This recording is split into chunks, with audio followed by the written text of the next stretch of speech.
Like I was having premarital sex with men before I let the first swear word escape my lips. I definitely did recreational drugs before I ever drank Coke. Like Coke. Coca-Cola. Coca-Cola. Yeah. Welcome to Please Bless This Podcast, the podcast where two sisters and sometimes Spencer talk about all things Mormon and pop culture and sometimes TikToks. I'm Ooh. Elisa. I'm Katie. And this is Spencer. And I'm Spencer. Hi, everybody. Oh my gosh, Spencer, we're so glad you're here. Do you want to introduce yourself a little? Yeah. My name's Spencer. I was raised in Utah as a Mormon, part of like the devout group. Went on a Mormon mission, went to BYU. That's where I met Elisa years ago. Mm-hmm. And then I started to leave the church my senior year at BYU, and then like really left after I graduated and got out of the state. And here I am. I feel like you're underplaying some of your Mormon accolades. Spencer was a Hinckley Scholar at BYU. Do you know what that means, Katie? It sounds really prestigious. Fancy. Yeah. It's just like cream of the crop. Like you'll never have to lift a finger, pay a dime, basically. Oh, good for you. I mean, I worked hard before and after the scholarship. It's not like I didn't have to do anything, but they gave us money. They gave us the most money out of any scholarship there. And that was much needed for me and much appreciated. A very prestigious BYU student. So yeah, we met at BYU, but not exactly. Like you had already graduated when we met, and I was in grad school at BYU. It was like 2008, I want to say. Yeah. Yeah. When The we year went was to 2008. a concert together, a music concert on BYU campus together. And you met Katie not that long after because you came to visit our family in Washington. I did, where I met all your family. Your friend hit on me not knowing I was gay. And yeah, I was part of the family. You were part of the family. And my dad said, she's barking up the wrong tree. He did. Okay, so today's episode is inspired, like Katie said, by TikTok and specifically BYU TikTok because, whoa, a lot is happening. Yeah. Obviously, we have like the Black Menaces on TikTok who have been doing the Lord's work by creating content that reveals a whole lot of what's going on campus. But then there are a lot of other BYU TikTok folks showing up. And it's gotten to a point where we just feel like we need to talk about it. Yeah, we just need to lay it all out there because what the fuck is going on at BYU? Yes. We've also been getting some listener questions. We've had a few folks ask, like, what is the difference between all the BYUs? Why are there so many? And then just in general, what the hell is going on? Yeah. Like, this is getting to be a lot. What is wrong with these children? So to kick it off, so many things. To kick it off, let's play this first video. That's sort of the framework of our whole episode. From @Morgan_Nicole. What's your favorite potty drink? Milk. Water? Chocolate milk. Juice. Water. Kool-Aid, man. Respectfully, what is going on at BYU? I need someone to write me a 10-page paper on what goes down at Brigham Young University on a day-to-day basis because I have so many questions just stemming from that video. Okay, but let's just start with the two top most egregious. Number one, milk. And on that same vein, 1B, chocolate milk. You riding with lactose at a party? No, ma'am. Number two, and this is the more egregious of the two. Sally here said Kool-Aid, which is not even that egregious because you and I both know that's not the same Kool-Aid that we grew up with, okay? My good sis, Solandria, said cream soda.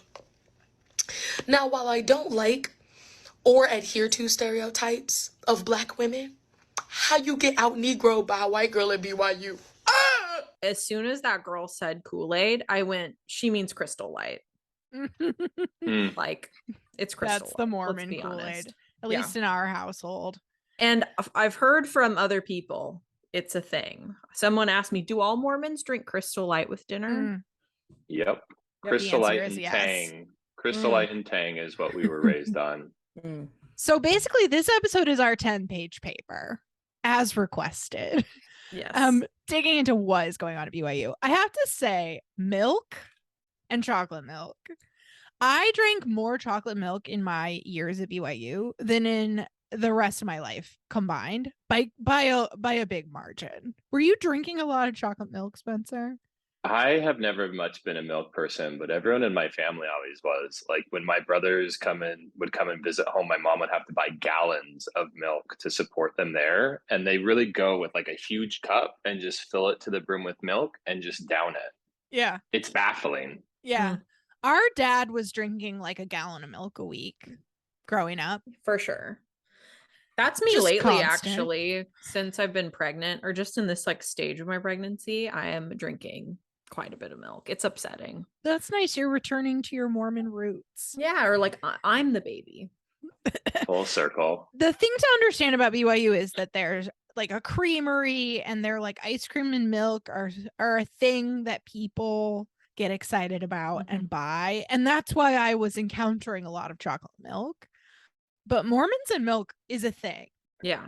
I also laughed a lot at the people in the video who said water. Like when someone asks you your favorite drink, you're not allowed to say water. That's not even an option that you should be able to choose.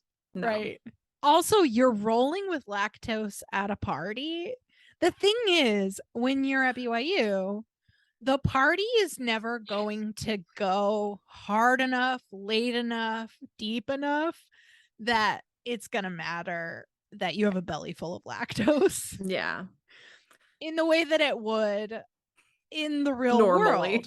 Do you disagree, Spencer? You're looking a little skeptical.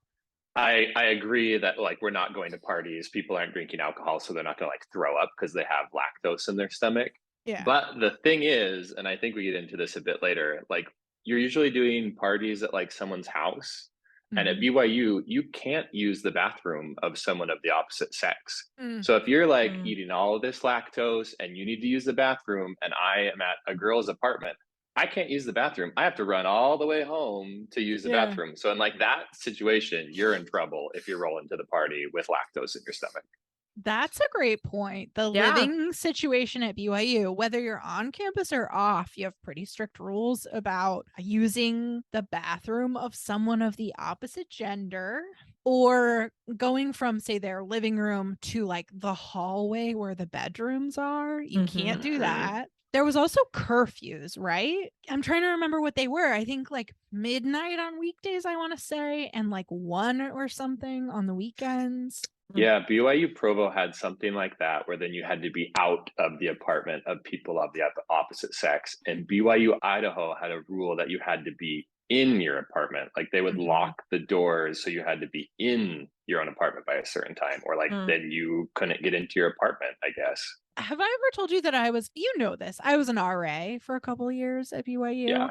And so one of my jobs when I was on duty was to walk around at curfew and make sure all the boys were out of the hall and chase them down if they wouldn't leave or whatever. And at curfew, people would just flood out into the streets. And the kids were just on the grass in the middle of the night in the cold. I was just going to say, do you go out with a flashlight and just start looking behind bushes? No, because they're allowed to be outside. They just can't be inside. So if you're willing to sacrifice your comfort, you could stay up all night with someone of the opposite sex. Yeah. And people did. And they did. Yep.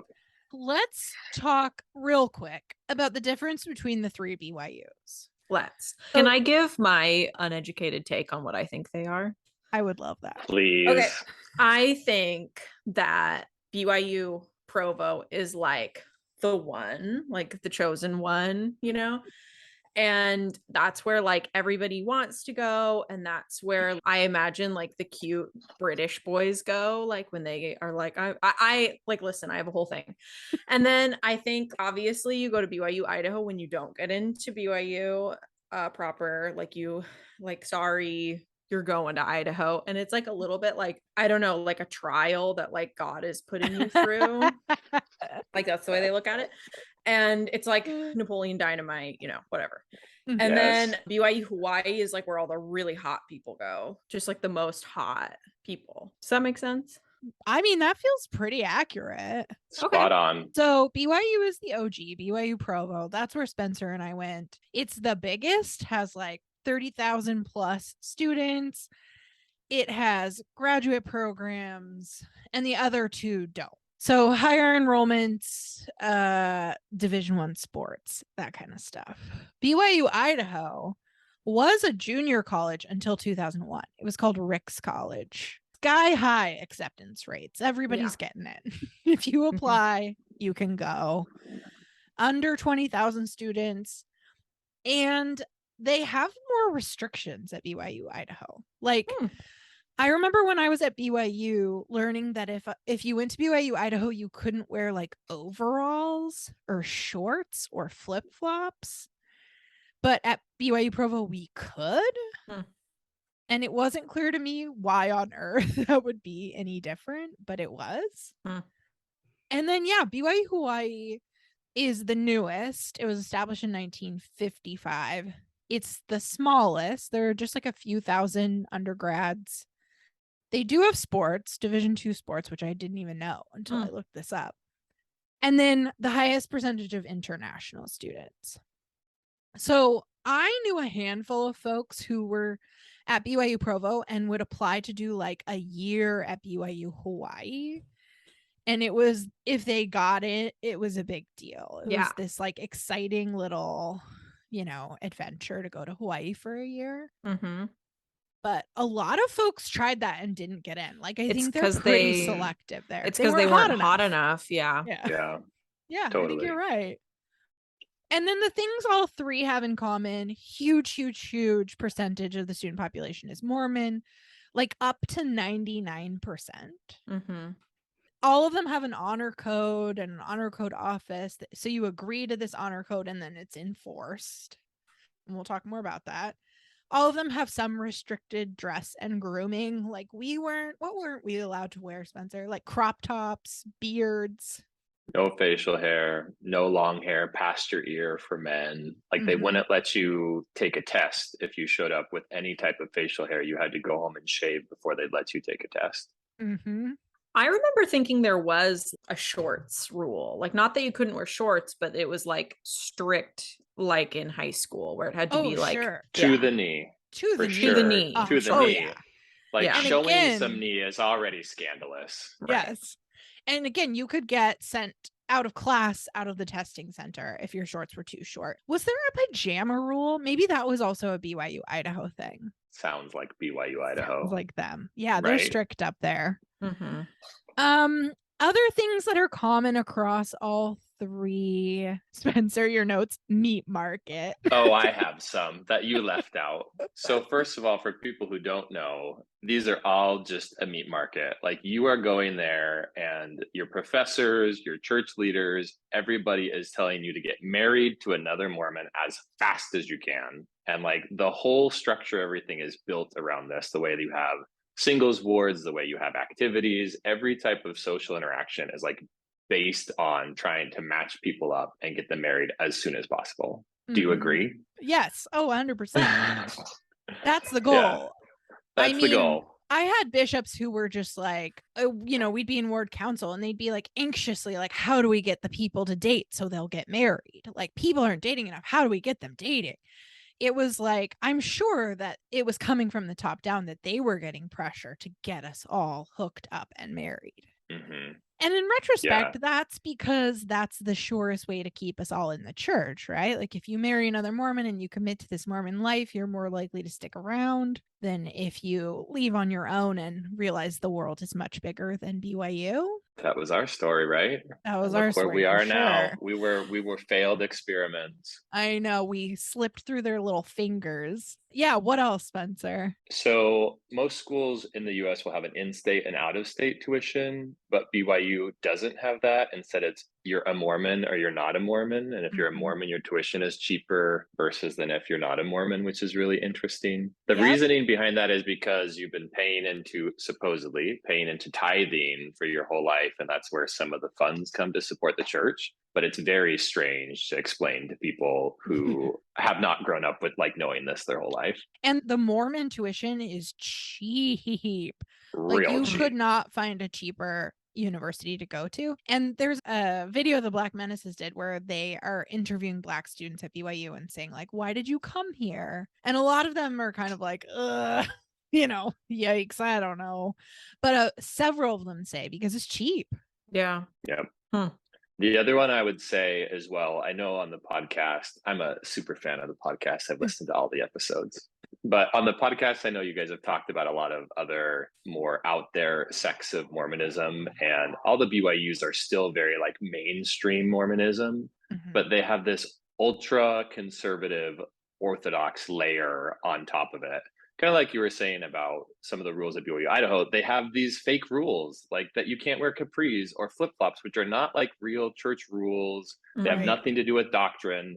But at these places, there's these additional rules and this like ultra Orthodox flair that seems to really survive there.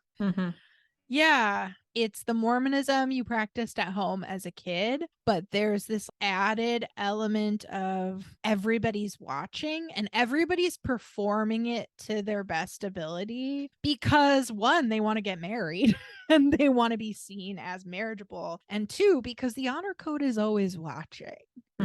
Let's talk a little bit about the honor code. Like, what are we agreeing to? There's the academic honesty part of it, like don't cheat, don't plagiarize, that kind of thing. But then there's also live the word of wisdom. Yeah, there's a lot of morality stuff.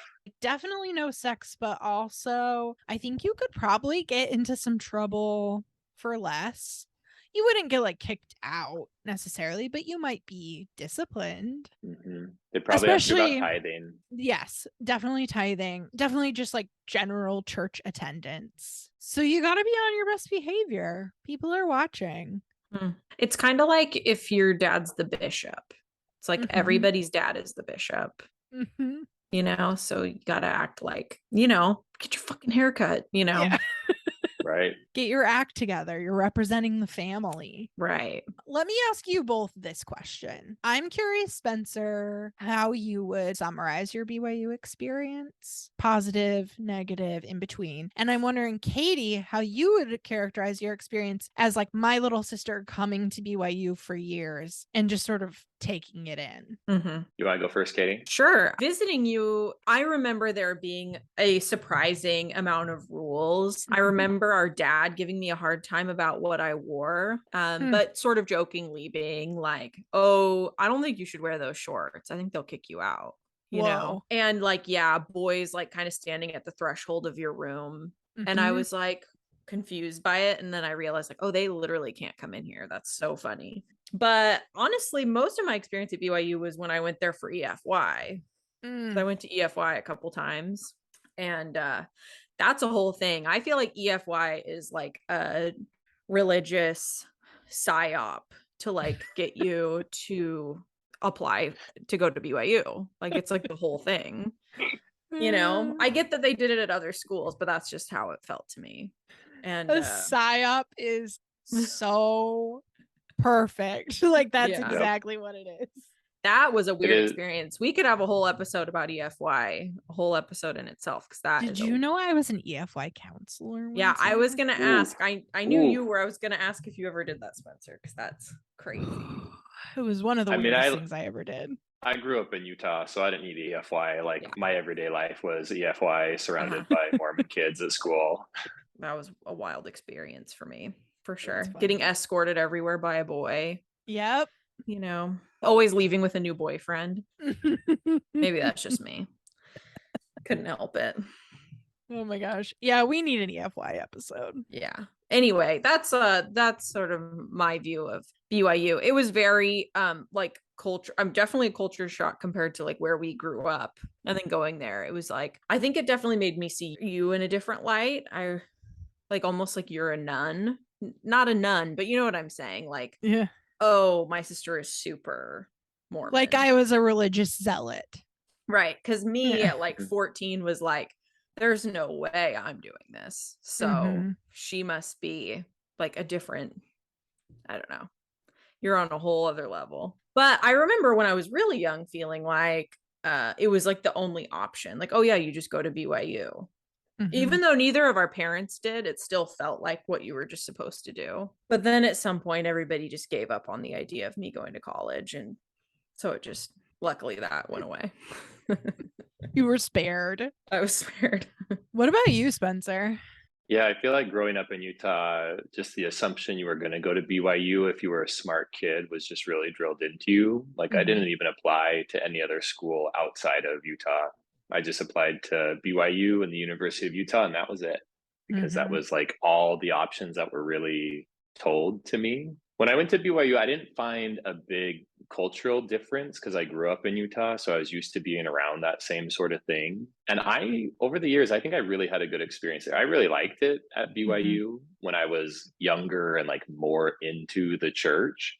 And then after my first year, I took the 2-year break and I went on a mission. And so after coming back again, I was like so into Mormonism that being at BYU just seemed like so great. I was lucky that even though there's a lot of weirdos at BYU, there's also normal, lovely, liberal people that are there too. So I kind of like found my circle of people. And so I hung out with like a fairly liberal circle there, even though we were surrounded by people who were very, very conservative. For me, it just became more difficult as I like realized I was gay and started coming out. Like my senior year, that's when things just became like unbearable for me, and having to go to church with my singles ward family and all that stuff just became like a real nuisance and an annoyance. Yeah. And like going to class where even in like your math class they start with a prayer and things like that like started to really annoy me when I was realizing I was starting to leave the church, but there's not a way to leave the church when you're there at BYU, especially if you're in a position where, for me, like coming out, the honor code can come after you and just kick you out for like no real reason. So I feel like me and other people I know in the same situation were really living in fear. So you kept everything secret. You tried to not meet people because you were afraid that if someone found out and like outed you, that you would get kicked out your senior year of school and then all of a sudden be like, well, what am I gonna do with my life? I don't have a college degree. I don't want to like start all over type of stuff. So that's where for me it became really difficult. But I feel like my first couple of years there, I was in happy, blissful ignorance in the Mormon bubble. Yeah, I want to dig more into your experience in your senior year and going through all of that when we get into a couple of the videos where they talk specifically about like LGBTQ students at BYU. But I had a similar experience with your first few years where I like showed up at BYU, happy to be there, and everybody was nice and I liked being in school. And so it was great. It was like ideal. And I also was lucky to find friends who were pretty open-minded. I mean, in retrospect, most of the friends I had at BYU have left the church because they weren't super like hardcore radicalized Mormon types. They were pretty like liberal-minded people. So I got lucky with that, like you, Spencer, where I had like a community of friends that was really cool and we were having fun and it was great. And then I went on a mission after I graduated and came back for grad school. And something about my mission really cracked my brain open. And that's another episode or series of episodes probably, but I came back and was just like, this isn't working, you know, like something's askew here for me. I'm going through all the motions, but I feel bad. I'm not happy about this. So when I was a grad student, I started to feel a lot more dissonance in my experience there, where I was like, these people are still nice and this institution is still like familiar and comfortable, but I gotta get out of here. And I didn't right away. I actually worked full-time as visiting faculty, which I do want to talk about that at some point, just a little bit, because that was a whole other level of trippiness. But after a year of that, I was like, I have to go. And my reasons weren't as clear-cut as yours, Spencer, but I was just feeling more and more like, this is not who I am. Okay, we're going to look at another video related to what we've just been talking about. This is from the Black Menaces on TikTok. Okay. Would you report someone to the Honor Code office for same-sex dating on campus? Yes. Okay. Do you want to expand on that? Sure. I mean, it's clearly outlined in the honor code, and I took an oath to uphold that honor code and, see or go after people that aren't seeing it. So, what does the honor code say about same-sex dating? they say that it's not encouraged and that it shouldn't be publicized or allowed on campus. Okay. So, yeah. Cool. Awesome. Thank you so much. That's all. Why did it low-key sound like he had it memorized? What an absolute villain, right? I know. In school shooter vibes. Get that guy Mm. out of there. The honor code says you should go after them? What? BYU needs less vigilantes. There's so many Yes. of them running around. The BYU honor code actually took out language about same-sex dating fairly recently, just within the last few years. So he's actually wrong. Wow. Like, it does not explicitly say that you can't date. I think it says that they're holding you to the same standards as straight couples. So you're not able to have sex, but that you can, in theory, they don't bless it, but in theory, because they took that part out, you can go on dates and maybe kiss. I'm assuming. Maybe. That's the thing. It's kind of a gray area. Mhm. And of course it's a gray area on purpose so that they can come for some people and leave other people alone, right? Right. But this Yep. guy doesn't even know what the honor code says, and he's treating it like it's his duty to go after same-sex That's- couples. Yeah. I definitely felt that energy when I was coming out my senior year, because even though I didn't really know any out gay people and I didn't hear stories about that specifically, there was still that energy everywhere. You would have people telling on other people because they stayed after curfew or because you saw a girl in their bedroom. So that energy was everywhere, so that I was terrified. And I would not go on any dates in Utah.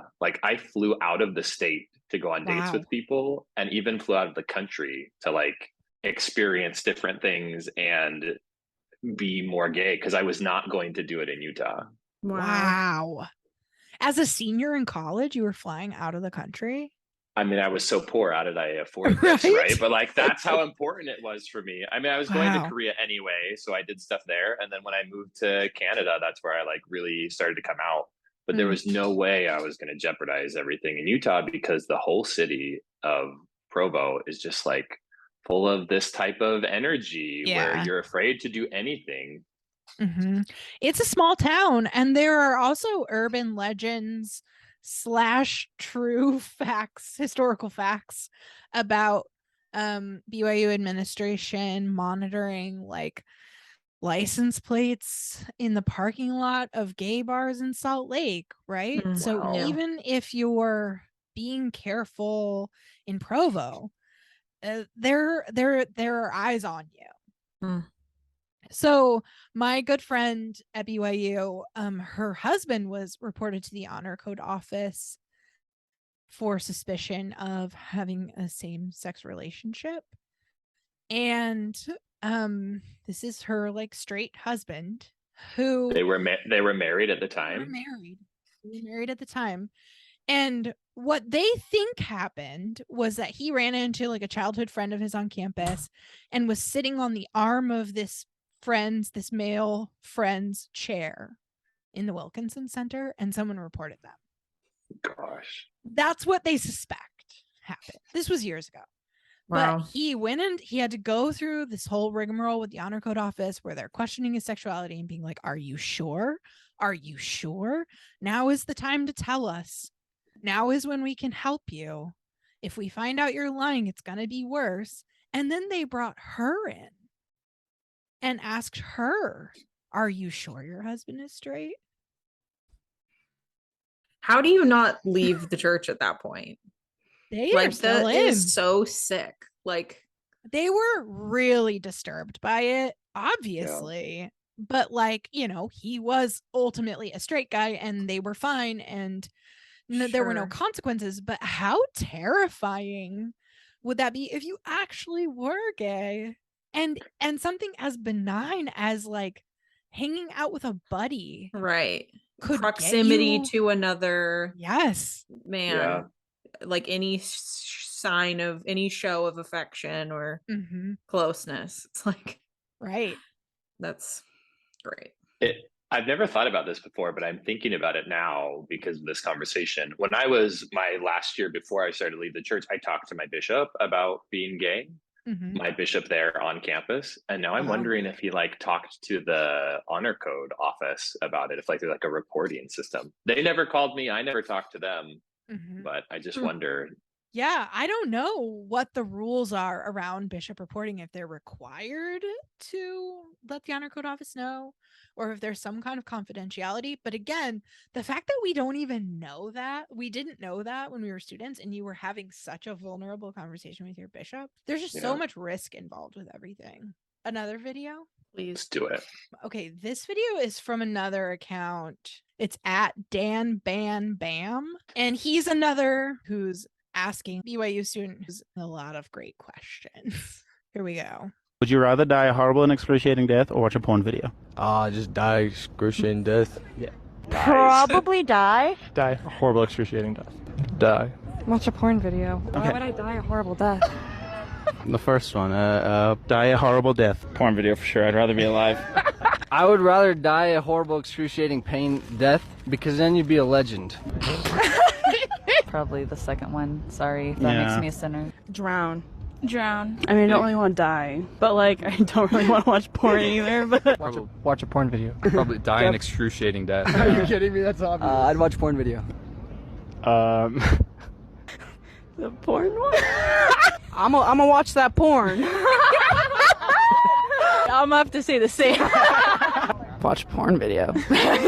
Can we talk about how they all call it a porn video? Like, that's not what it's called. Aren't they supposed to be young and hip college students? Yeah. I'm gonna go home and watch a porn video, y'all. It's like saying you're gonna take weed. I'm gonna go home and take weed. Take some weed.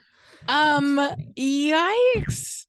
At least it's a mixed response. Like, God bless those kids who are like, look, just watch the porn. What the hell, man? Right. Yeah, it's bad.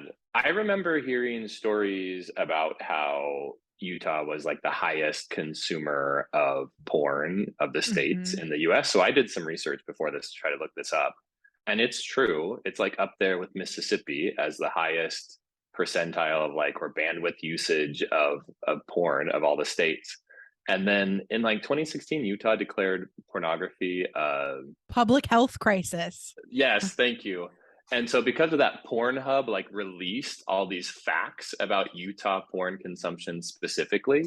So things like they are searching for words like cosplay porn or like first time anal or stepsister were like terms they search for much higher than other states.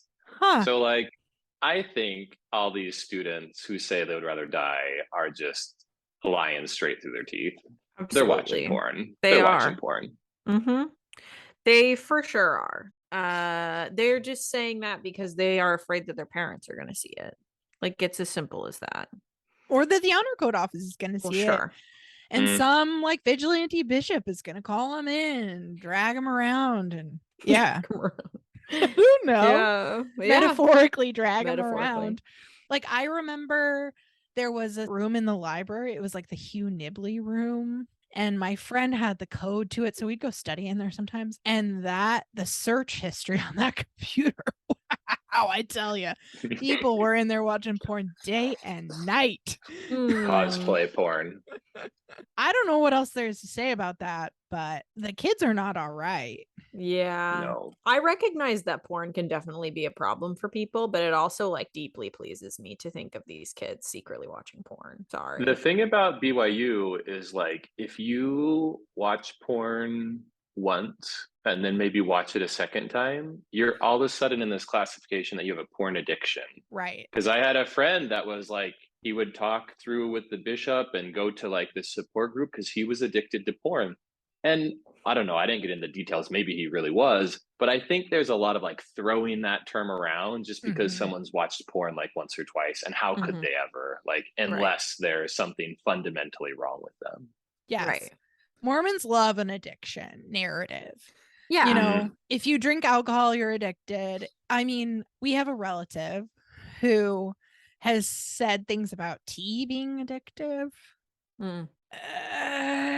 Yeah. Which Mormons like love an caffeine is addiction. addictive, but like you can drink tea Yeah. like relax. Yes. You know? Even if you drink it regularly, it doesn't make you an addict. No. Yeah. I know a lot of people whose like relationships have been thrown into turmoil because of this like intense narrative about porn addiction. When it's just like, I don't know, people can be healthy and look at porn, and it doesn't have to mean that their marriage is in jeopardy and they're, you know, not a good person. Right. I mean, under their same definition of addiction, the like sensationalism of religion could be an addiction. You know, it's just like anything can be an addiction under that same definition. Right. Yeah. Okay, we need to watch a couple more. There are just so many good ones, you guys. Show me. Oh, let's go to this one because I hate it so much. Another great Black Menaces video. You're gonna hate it. Question is, do you consider yourself a feminist, or would you? No, I don't think so. Okay, dope. That's it. Cool. Oh, hell yeah. Awesome. Perfect. Thank you. Yeah. No. Okay, dope. Can I ask you why? Maybe I just don't know a whole lot about it, and I feel like a lot of the views are a little bit more negative than I feel like they could be. Okay, dope. That's it. Sweet. That's a good question. I'd need to do a little more research about what feminism is to really understand whether I am one or not.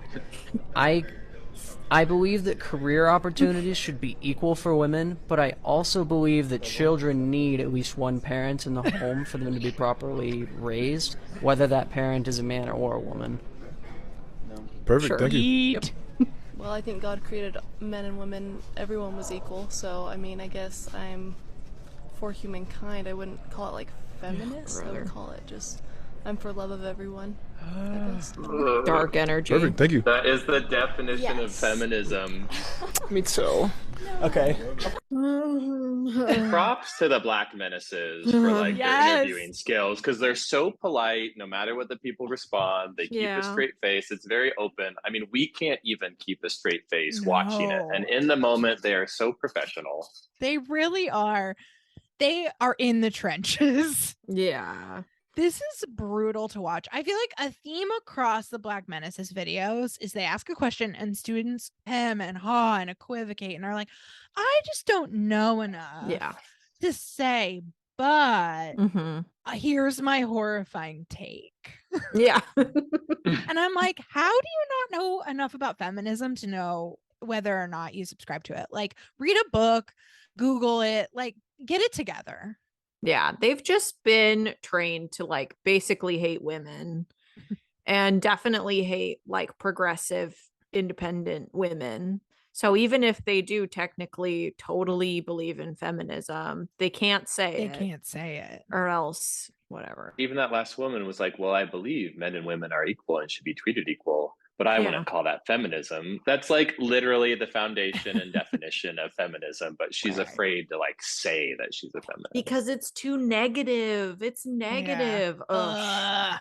Where's the gun? Sorry, just kidding. I mean, I remember being an undergrad at BYU and see, because one thing I like to do when I watch these videos is I'm like, what would I have said? Like, what would 19-year-old Elisa, who was loving BYU and saw it as this like happy little enclave, what would I have said if someone asked me this? And I remember, if I'm being honest, I remember having a professor at BYU who was very openly a feminist. She was super cool. She was a great professor, and she was like kind of mentoring me and like giving me some attention in a way that was really helpful. And I remember being in her office hours and she said something to me about feminism. And I remember having this kind of alarm go off in my head that was like, you got to be careful because feminism can be dangerous. It was like the voice of a million people I'd heard at church. Yeah. Was in my head. And I remember like having that thought and sort of being like, shut up. Like, what is that? Yeah. But it was there. It was, I mean, it's powerful to have those ideas circulate around you throughout your entire upbringing. Like, it's hard to shake them. Yeah. We so had it instilled in us, you know, I think especially as women and as girls, sort of like be quiet, be happy, be sweet, and be positive. And that even means like if there are people who are rightfully upset about something, in an uproar about something, steer clear. Like don't make yourself a part of that, even if they're absolutely correct. Right. Yeah. There's a sweeter way to go about it. Kill them with kindness. Right. Yeah. As I watch these, I think like I don't want to come down too hard on the individual students because they're a product of their society. And like you, Elisa, I was one of these people when I was this age. But there comes a certain point where people need to do some research on their own, need to like figure some things out, need to think for themselves. And I don't know where that line is where we start expecting that people have done that, holding people accountable for it. So it's hard because it's like I want to give them a pass because they're maybe 19 and are only living out of their parents' house for the first time. But like, come on, people, do some critical thinking. I know. I like I said, I think I might have had a terrible half answer to a question like this, but I think also if someone had said that's a terrible half answer and you need to figure it out, that would have been good for me. So part of me is like, yeah, I have compassion, but also get it together, like you're saying, Spencer. Like enough. I think the like I don't know statement is like very much Mormon culture, because I know even after I came out of the church, I would say it all the time when I just wasn't confident enough to say what I wanted to say. And it wasn't until I had a therapist who would push back on that every time that I realized like I did know what I was thinking. I just didn't want to say it because it was going to hurt someone's feelings or because it was wrong and I didn't want to say it, but it's how I really thought. And so I think that's instilled in us when we grow up. And I don't know where it comes from, but we all have it. Well, I feel like a lot of time there is like a true answer and then there is the like proper answer, you know, to so many questions. I struggled with that so much. And I think that's part of the reason why I left the church when I was so young. I feel like I was always coming up against that from the time I was really young. Just everything I said was wrong. I didn't have the right answer for anything. I wasn't giving the right answer for anything. So, yeah, I do think it's a very Mormon thing to avoid conflict. Contention is of the devil, right? And so if I state my opinion clearly and directly, inevitably someone will have a different opinion and there's contention there. So instead, I just need to like equivocate my little heart out. And then no one can really get mad at me because I didn't actually say anything. Yeah. I think that comes up a ton in these videos and it is so maddening. Yeah, that's really frustrating. And honestly, as I got a little bit more disconnected from the church, it was a thing I used to my advantage. I could talk circles around a Tumble recommend interview, like a worthiness interview without actually saying anything. You know, like I remember being in an interview where a bishop asked me, like, how do you feel about the Book of Mormon? And I was like, I know that it's a really important book within the church. And they were, you know, nailed like, it. Yeah. Yes. Nailed it. So maybe this is a good time to talk a little bit about the interview I did when I was applying to be full-time faculty at BYU. So you have to interview with a general authority to be full-time faculty. So I did. I met with a member of the 70 in his office in Salt Lake, and it was one of the most bizarre experiences of my entire life. He was a nice old man. He had been faculty at BYU himself before he became a general authority. So he like had a lot of kind of insider questions for me. I was also interviewing to be in a department where folks had been excommunicated from that department historically. And he was kind of like, do you know about this history? Isn't that horrible? Like, wouldn't you never, ever, ever want to even come close to that? Like a kind of like veiled warning. But a couple of things he asked me that were nuts, where I used this technique to my advantage. He asked me, what is the most important book to assign your students to read? Like the most important work of literature. And I had no idea. That was a minefield of a question. And I wasn't about to just answer it. So I said, what a great question. What do you think? You know, it sounds like you have like something in mind. And he was like, I do, in fact. I think it's the Scarlet Letter. What? And then he talked a little bit about the Scarlet Letter and what a great like moral tale it is, which I'm not sure what side of that story he landed on, honestly. Yeah. But he talked about the Scarlet Letter for a while. And then he said, what is a book you should never assign to your students? And again, I wasn't about to answer that. And so I just kind of danced around it and I said some things without answering. And then he said the answer, the right answer was Lolita. The right answer? Yeah.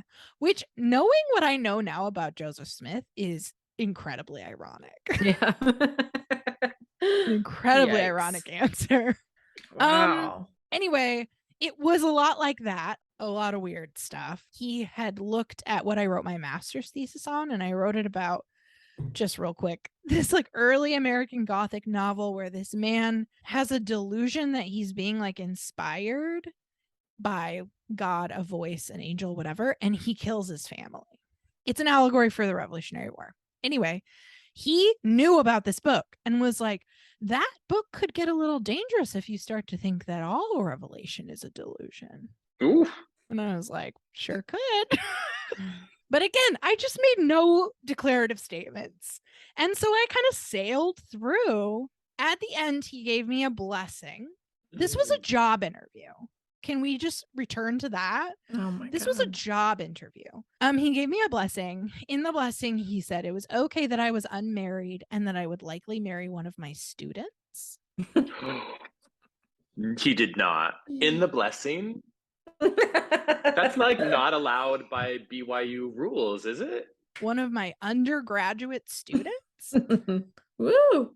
And honestly, I don't remember what else he said because that really kind of distracted me for a few minutes. I was like, Yeah. what is this? You're going to reverse Lolita, one of your students. Oh, God, no. Anyway, I got the job by basically just avoiding all the questions. And then I did that job for a year and was like, I have to go or I'm going to lose my mind. Mm-hmm. Did they ask you as part of the interview to bear your testimony? Because that was an interview question when I was interviewing for the scholarship. Like it was one of the criteria you were being based on was like, how strong is your testimony? Mm-hmm. Yeah, I was asked to bear my testimony at that stage, but even earlier in the job interview process, I had to meet with like someone from my department, the dean of the college, provost in the administration building, and then this general authority. And from the dean up, I was asked that. It was really only in my own department where they were really asking me about like my teaching, my research, my qualifications to teach. The real skills. Beyond that, they were just like, what is your testimony about a faith-centered education? Did you end up dating one of your students? No. No, absolutely not. Another blessing gone awry. I know. I dropped the ball. My husband's in the other room like, come on, man. You guys. Anyway, so yeah, equivocating is a Mormon superpower. Do we want to do one last one? Let's do one another. more. Just one more. Let's do the swear words. Oh, fun. Favorite swear word? I like the dick. I like the dick. Shoot. Shoot? Yeah. Like shoot. Yeah. Shit. By the S word. The S word? Yeah. Okay. Shoot. I say shoot. Shit. I really like the S word. Okay, cool. Do you have an alternative? Yeah, the D word is fun. Dang it. Gosh dang it. That was Is that it? Dang it? Yeah, gosh dang it. Dang. Dang it. Dang. Maybe damn. I go for gosh dang it a lot. Fudge. Fudge. Yeah. Fudge. I like fudge. Fudge. Like fudge. Frick. I sound so Mormon, frick. Frick? Definitely fuck. I say Good frick. for you. Or glory gracious. Probably. Ugh. Honestly, I say fetch. Flip. Dang it. Dang it. Dang it. Probably dang it. Fuck. I am delighted by how hard it makes him laugh when they actually swear. He's real cute. Yep. The shock. Is it Glory only gracious? Mormon? That one is crazy. Barf. punch. Is it only Mormons that say like F word, D word, S word? Because that's definitely what it was called in my house growing up. Is that a Mormons Mormonism? and like 5-year-old 12-year children. Yeah. Little kids. Yeah.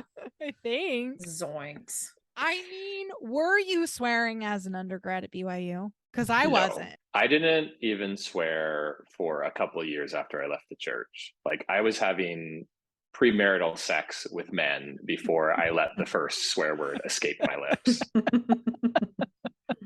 That's powerful. That's an interesting point, because like there are a lot of things for me too where like the order in which I started doing things after leaving the church is like all fucking over the place. Like Yep. I definitely like did recreational drugs before I ever drank Coke. Like Coke. Coca-Cola. Coca-Cola. Yeah. And I don't know, I can't think of any more so examples, but there's a lot funny. of things that are all over the place. I left the church 15 years ago and I still have never had coffee. Oh, wow. I don't drink coffee either. I've maybe had a sip of it and I was like, that tastes like it's burned. There's no rhyme or reason to it. It would be super interesting to deconstruct like what was your first steps outside of like the church boundaries and like where you went from there. Because like you said, we all went in weird orders that aren't like in terms of how the church teaches gravity of sin. Like we all went in strange orders, and it'd be interesting to like sit down and kind of like map that out. Yeah. Yeah, and it's really interesting because everybody's so different. The shelf breakers are like totally different, or just like the little straws, the things that really like took you out of the church mindset and into that like sort of more flexible, I'm going to start kind of doing what I want mode. Yeah. It's Do you really know what your first thing was, either of you? Yes. Yeah. What? Yeah. Like masturbating and sexual stuff. Questioning my sexuality. For me, it was sex. Yeah.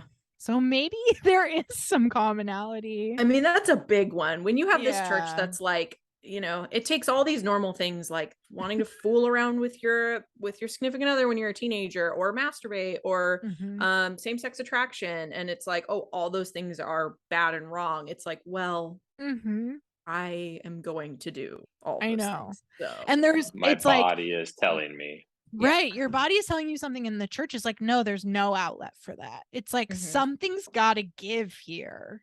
Yeah. At some point, right? And it's you needing to be like, well, I guess I need to just get used to this feeling of guilt and kind of work beyond it and learn to like live with it and see how I can like live with this sin. But then eventually that just it all just comes crumbling down, because I will say honestly though, like I was saying fuck before I was doing that.